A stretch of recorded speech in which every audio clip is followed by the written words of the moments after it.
Welcome to the podcast of MotorWeek, television's original automotive magazine. Here's your MotorWeek podcast host, John Davis.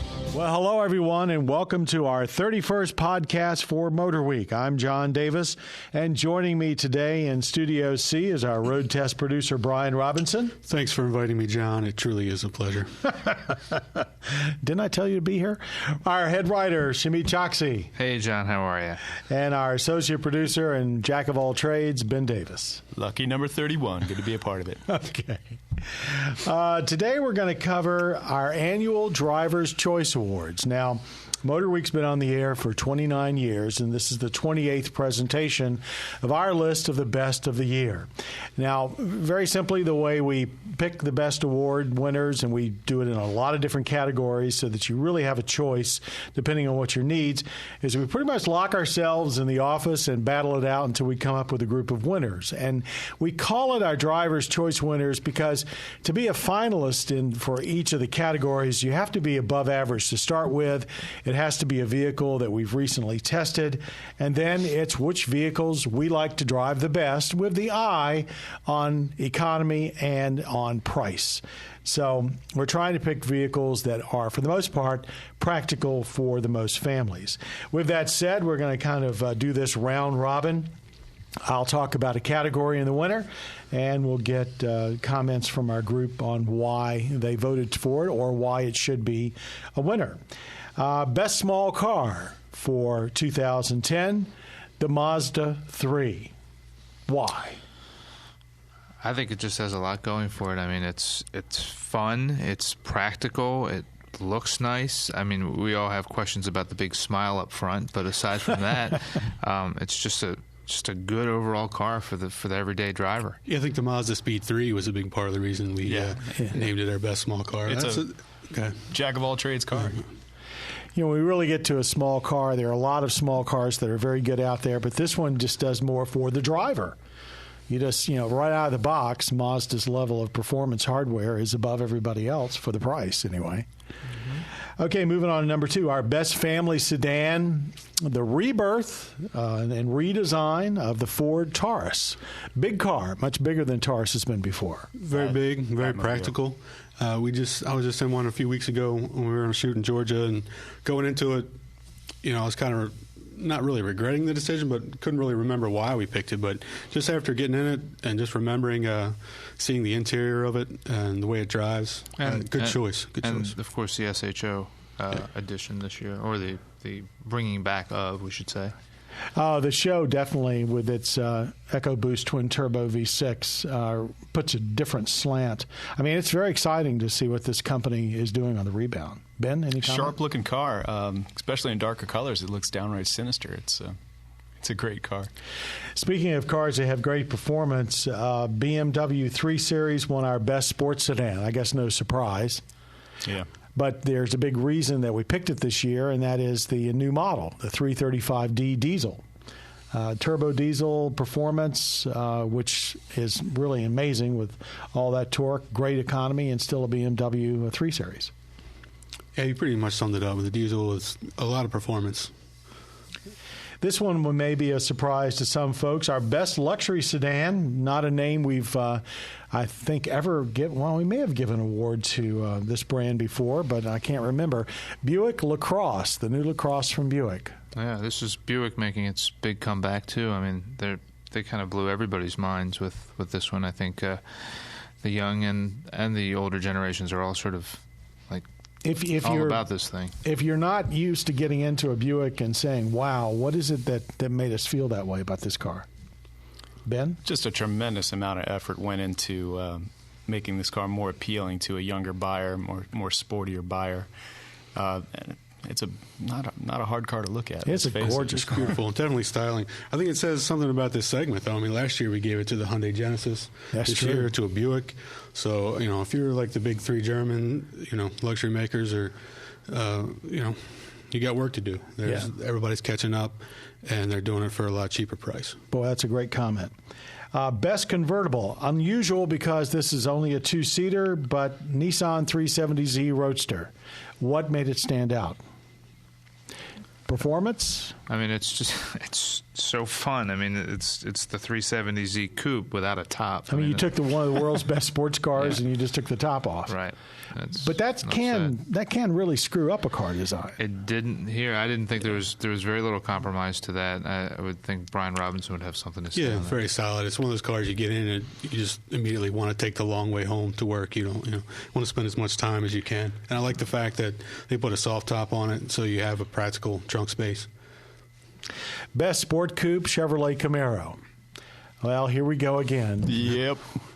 Pony cards are back, and despite a lot of talk about fuel efficiency, they're still in vogue. And guess what? Here's a sport coupe that even with a V6 gets over 30 miles per gallon on the highway. Pretty impressive. Any other reasons why we picked it?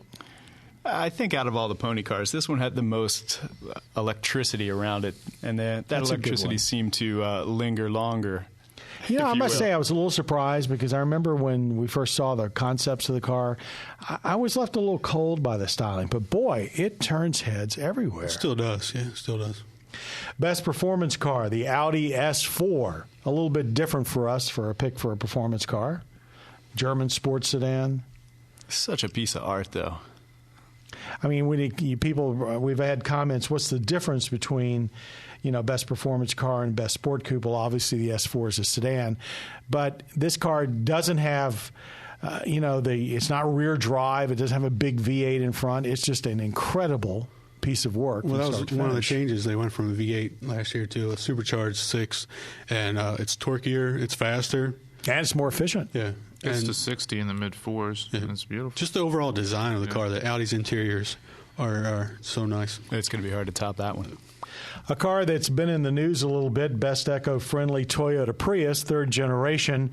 I should point out that there's been some comments about an investigation into the braking system on this car. We have not experienced anything like that. What we have experienced is an amazing improvement over the iconic Prius, and it gets 50 miles per gallon combined, and that's about what we got taking it up to the mountains and flogging it around. But what else have they done to the Prius to improve it that made it a winner? Some of the body characteristics that they've changed not only improve fuel economy, but they also, I think, make it look a lot sportier, too. That's interesting. How about the inside? Inside, it's definitely a practical car. Everyday driver. Seats are better? More refined. I mean, it's almost luxurious on the inside. It's close. It's pseudo-luxurious, sure. Best small utility. I have to say it's a vehicle that I grew to like quite a bit when we had it, the Chevrolet Equinox. Not just because it has 32 mile per gallon fuel economy. That's amazing. It's better looking, smaller. It definitely looks nice. This is a tough segment. I mean, this is where all the action is. Everyone's coming out with small and mid-sized crossovers, and to stand out in this segment truly takes something special. And I think the Equinox has that. I mean, it gets better fuel economy than all other crossovers, including hybrids. Has some cool features you don't normally see on compact crossovers, like a programmable power liftgate. I thought that was pretty cool. I think this is like the new GM's shining light as of right now. It is selling very well, so they should be pleased about that. Second-time winner, Honda Pilot for Best Large Utility. Another tough segment. I think it's just got the overall package as far as practicality, ease of use, and it's got a standard towing package and stuff like that. It's stuff you need or look for in a mid to larger size SUV. Carry up to 8 people. And interestingly, here's a crossover utility that really doesn't look like a crossover utility. It looks a little bit more of the rugged truck-like. Yeah, it does. I mean, this is a repeat winner. I think, honestly, it would be a three-peat next year, aside from the fact that we have a rule that we can't vote on. And the new 4Runner is coming out. We'll be in that soon, so that'll be interesting. It will be. Best pickup truck, also a repeat winner, but for reasons that they've expanded the line. What we used to call the Dodge Ram is now just called the Ram 1500 pickup, but we've also added to that the new 2500 and 3500 HDs, which are new this year. And the Power Wagon as well. Nice. And you look at it and say, for not only the personal use buyer, but for the HD buyer, it's a pretty neat truck. It's such a big truck. You think it's going to be just a labor to drive it, but you get in and drive it. It drives so nice, easily most comfortable pickup out there. I'm still very fond of the new cargo box with the Ram box side saddles. That's still a pretty cool Genius. option. Yeah, you can still fit quite a bit in there. Actually, I grossly overloaded the one we had recently, and it still handled like a dream. The best dream machines, our lottery winners. In other words, if you won the lottery, what we'd put our money down on. 2 cars this year. The first one's the Audi R8 5.2 FS. Okay, this is the V10 version of the R8. It's an awesomely friendly supercar. It handles just like a big TT. I mean, it's so easy to drive. Sounds incredible. Looks incredible. It's awesome. There's nothing else to say about this car. Yeah, even though the performance numbers are similar from the smaller engine, the power, you can definitely feel it all over the place when you're driving it, definitely through the mid-range and back roads and stuff. And we're used to having, V10s not be the most smooth engine in the world. I mean, numerically, they should be actually run kind of rough, but that wasn't my experience. Yeah, it's smooth. And it's still really unique as far as supercars go. God, it's just gorgeous.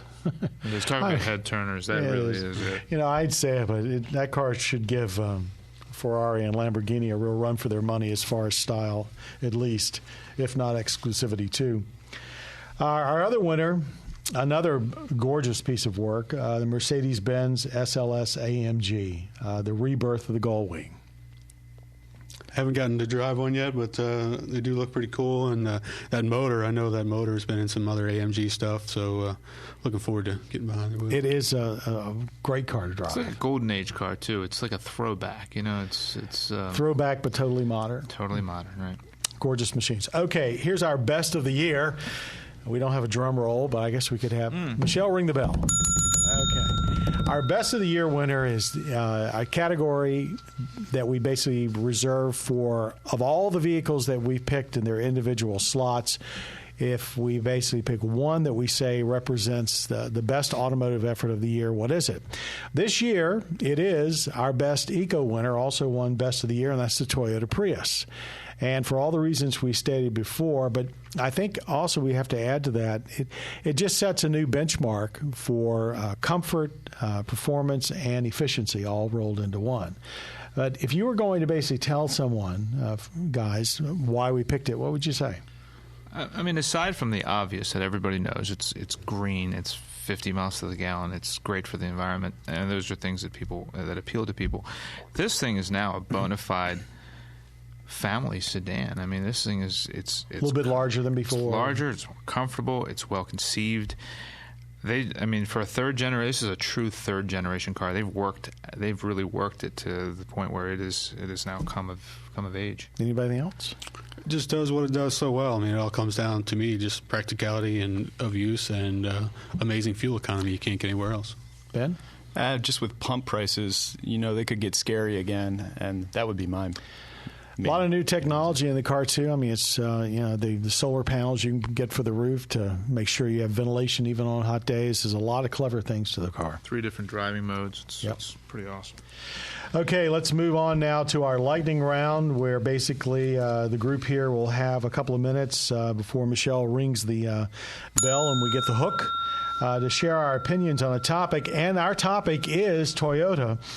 They've had 2 major recalls in the last few months over stuck throttles or unintended acceleration. There is news more recently about a potential problem with the Prius and its braking system. Okay, here's a company that for a generation has been the benchmark in quality, and most people think that they could do no wrong. They've fallen off that podium. Is this long-term damage to this company, or what do you think? I think damage control is going to take hold here. I mean, yeah, it does kind of shake you at first. 6 months to a year, I think Toyota's just they're too strong and they have too good a track record. Everybody falters once in a while, and yeah, I mean, this will be remembered. But now Toyota, at the same time, in the same breath, cannot have yet another recall or another issue in the near future. Yeah, I mean, everybody has recalls, but these are major. I mean, you're talking about crashing and people killing dying. people. Right? Yeah. Ben? I agree with what Shamid said. Little bugs like this, they turn up, and I think people genuinely want to see how a company reacts to these problems, and that'll decide whether it'll be a long-term impact. And I don't think there will be a long-term impact. Yeah, definitely the reaction's more important than the actual incident. And maybe, I'm not sure how long-term is long-term, but maybe the next 3 or 4 years, maybe an impact. But beyond that, I think they'll come out of it ahead, or okay. But I think cars are so safe and reliable now, we tend to forget that they are dangerous machines. And stuff like this can come up in any car. I mean, obviously, maybe more here than in other cars, but, these things happen. The one thing that I think that has happened, I personally believe that the Toyota faithful will not change their opinions. I own a Toyota, and I would buy another one. Yeah, and you're a perfect example. On the other hand, I think people that haven't bought one yet, that have heard a lot about them, will now take the brands taken down a couple of notches and put it more or less on an even playing field with other brands. So personally, I think Toyota is going to have to be a little bit more aggressive in price, and they'll come out all right, but I think they've lost that aura, at least for the people that don't currently own the vehicles. Other brands are going to play that up, too. Oh, they are. Yeah. They are. Okay, let's go to our MotorWeek mailbag now. If you've got a question you'd like us to answer on one of our podcasts, be sure to visit us on our website first at motorweek.org. Submit the question, and if you are chosen, you receive a free MotorWeek T-shirt. All right. Do we have one on this morning? No one here. Here's the question. It's another Toyota question, but this actually applies to almost anyone that owns a truck. This is from Luis. He says, I own a 2008 Toyota FJ Cruiser. I keep up with oil changes and maintenance because I like to keep the truck for years. How can I get a little more miles per gallon? I drive about 60 miles per hour. Don't accelerate too much, so he's driving smart. I'm thinking of getting a K&N air filter for the motor, but what else can I do to improve my MPGs? Comments? He's doing a lot. He's been very proactive. I mean, well, if Luis, if you don't accelerate too much, let me know what roads you're going to be on so I can avoid those. But really not much you can do other than make sure your tires are fully inflated and take advantage of cruise control. When you're on the highway. That's a good one. It can modulate the throttle a lot more efficiently than what you can. And get all excess weight out of the vehicle, that dead weight that you don't need, tools and everything. Definitely the cheapest things you can do. Yeah, with the way vehicles are sealed up today, the engines are certified. There's not too much you can do, to stay legal and basically get a lot more miles per gallon. Because believe me, the manufacturers want more MPGs. Part of the problem here is that this truck is geared for off-road use and for towing, and that of course hurts you on highway use. But the K&E filter will probably help a little bit. You might not be able to tell it. It could be a tenth of a mile per gallon or something. But basically, drive sanely and keep your tires inflated. And when you go to change your tires, look for a tire that basically is more of a fuel economy tire rather than an all-terrain tire, especially if you're not going off-road. That's definitely good advice. Yeah. Okay, I think that wraps it up for this MotorWeek podcast. I want to thank our group, Brian Robinson, Shamit Choksi, and Ben Davis. Also, our audio engineer, Jim Bigwood, our, of course, creator, Bob Mixter, and the lady with the bell, our producer, Michelle Parker. Thank you, Michelle. Thanks, everyone, for joining us. Be sure to catch MotorWeek on your local public television station, and we'll be back with more MotorWeek podcasts soon. You have been listening to the podcast of MotorWeek, television's original automotive magazine. For additional information on podcasts, videos, and showtimes, visit our website at motorweek.org. And watch MotorWeek, television's longest-running automotive magazine series each week on your local PBS station.